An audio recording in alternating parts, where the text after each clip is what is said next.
AG டிராவலாக்ஸ் மக்களே, சமீபம் பார்த்தீங்கன்னா பெங்களூர்ல இருந்து சென்னை வரைக்கும் டிராவல் பண்ணிருந்தோம். இந்த எஸ்சிடிசில புது ஏசி பஸ் விட்டுருந்தாங்க, அந்த பஸ்ல தான் டிராவல் பண்ணிருந்தோம். சாந்தி நகர் பஸ் ஸ்டாண்ட்ல பஸ் ஏற வந்திருந்தேன். இது வந்து இந்த BS6ல புதுசா கொடுத்திருக்க AC bus, AC seater bus, கப்பலா பில்ட். இந்த பஸ்ஸோட டைமிங், டிராவல், ஃபேர் இதெல்லாம் பத்தி நான் இன்னொரு வீடியோ எக்ஸ்பிளைன் பண்ணிருக்கேன். அதோட லிங்க் கீழ போடுறேன், அதை பாருங்க. ஆனா இது வந்து பாத்தீங்கன்னா ஒரு அவேர்னஸ் வீடியோ, நமக்கான ஒரு அவேர்னஸ்.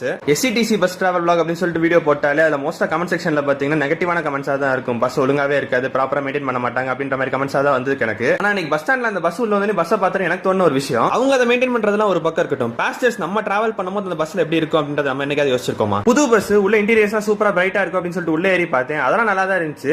ஆனா சீட்ல பாத்தீங்கன்னா பேசஞ்சர்ஸ் இதுக்கு முன்னாடி இந்த பஸ் பாத்தீங்கன்னா காலையில சென்னையில 10:30 மணிக்கு கிளம்பி இங்க பெங்களூருக்கு வந்துட்டு திருப்பி இங்க நைட்டு கிளம்பி சென்னை போகுது, அந்த மாதிரி சர்வீஸ்.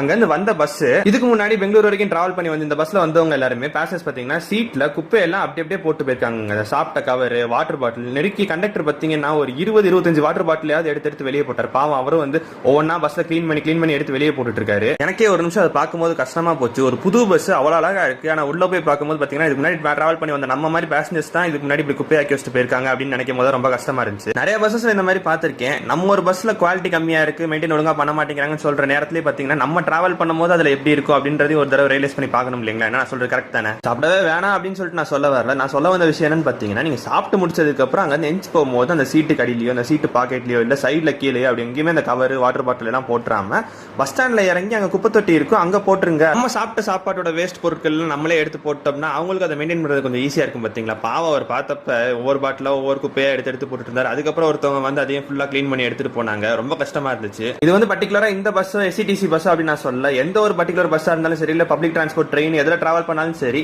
நம்ம இனிமே வந்து பாத்தீங்கன்னா குப்பையை எங்கேயுமே நம்ம சீட்ல அப்படி போட்டு போயிடாம, நம்ம குப்பையை யாரோ ஒருத்தவங்க வந்து கிளீன் பண்ணுவாங்க அப்படின்னு நினைக்காம நம்ம யூஸ் பண்ண குப்பையில நம்மளே எடுத்து கொண்டு போய் குப்பை தொட்டில போட்டுருவோம். இனிமே கிளீனா மெயின்டைன் பண்ணிக்குவோம் அப்படின்னு சொல்லிட்டு உறுதிமொழி எடுத்துக்கலாம். இந்தியா, தமிழ்நாட்டில் இருக்க பப்ளிக் டிரான்ஸ்போர்ட் சர்வீசஸ் எல்லாத்தோட ஸ்டாண்டர்ட்ஸ் தரம்லாம் உயர்றதுக்கு நம்மளே ஒரு ஃபர்ஸ்ட் ஸ்டெப் எடுத்து வைப்போம். எல்லாருமே நான் அப்படி சொல்லல, பொதுவான ஒரு கருத்து தான் சொன்னேன். இனிமேல் அந்த மாதிரி யாரும் குப்பையெல்லாம் போடாம ப்ராப்பரா மெயின்டைன் பண்ணிக்கோங்க. நான் பேசுனது ஏதாவது ஒரு விஷயம் தப்பா இருந்துச்சுன்னா என்ன தயவு செஞ்சு மன்னிச்சிருங்க. கரெக்ட் நினைச்சீங்கன்னா நம்ம எல்லாருமே இனிமே இதை ஃபாலோ பண்ணிக்கோங்க. நம்ம நாடு முன்னேறதுக்கு நம்ம எல்லாருமே ஒரு முன்னுதாரணமா இருப்போம். உங்களுக்கு தெரிஞ்சவங்க யாராவது அடிக்கடி டிராவல் பண்றவங்க இருந்தாங்கன்னா அவங்களுக்கு இந்த வீடியோ ஷேர் பண்ணி விடுங்க. நம்ம எஸ்சிடிசி பஸ்ஸோட மெயின்டெனன்ஸ் தரமும் இனிமே நல்லா உயருங்க. ரொம்ப நன்றி. இந்த மாதிரி இன்ட்ரெஸ்டிங்கான டிராவல் சம்பந்தப்பட்ட வீடியோஸ், டிராவல் vlogs பார்க்கிறதுக்கு நம்ம சேனல் சப்ஸ்கிரைப் பண்ணிக்கோங்க. நன்றி.